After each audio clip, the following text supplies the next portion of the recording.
ஆகா கல்யாணம் சீரியலில் இனிய எபிசோடில் ஐஸ்வர்யாவோட உண்மை வெட்ட வெளிச்சத்துக்கு வந்துருச்சு.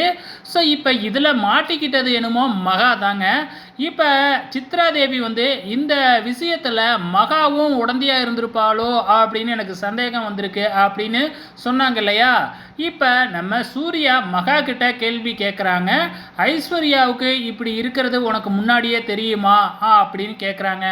நம்ம மகாவும் பார்த்திங்கன்னா எனக்கு தெரியும், ஆனால் கல்யாணம் முடிஞ்சதுக்கு அப்புறம் தான் தெரியும் அப்படின்னு மகா சொல்கிறாங்க. இப்போ சூர்யா மகாவை திட்ட ஆரம்பிக்கிறாப்புல. நீ செஞ்சது மிகப்பெரிய நம்பிக்கை துரோகம், இதில் குற்றவாளி என்னமோ ஐஸ்வர்யா தான், ஆனால் நீ பண்ணினது மன்னிக்க முடியாத ஒரு குற்றம், நம்பிக்கை துரோகம் அப்படின்னு சொல்லி சூர்யா மகாவை பார்த்திங்கன்னா சொல்ல ஆரம்பிக்கிறாங்க. அதுக்கப்புறம் மற்றவங்க எல்லாருமே மகா நீ ஏன் இப்படி இருப்பையா, நீயா உண்மையை மறைச்சா அப்படின்னு சொல்லி மகாவையே எல்லாம் வளைச்சி கேள்வி கேட்குறாங்க.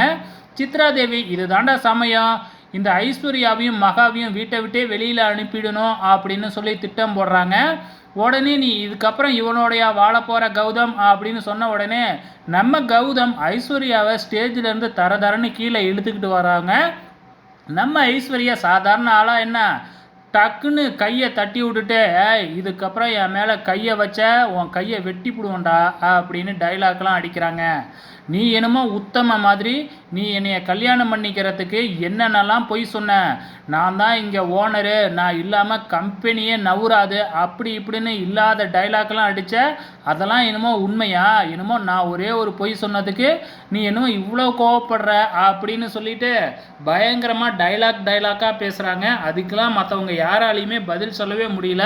சித்ரா தேவியோட முகத்தை பார்க்கணுமே, ஐயோ என்னடி இப்படி பேசுகிறாளே, என்ன பதில் சொல்கிறதுன்னு தெரியாமல் முழிச்சுக்கிட்டு இருக்கிறாங்க.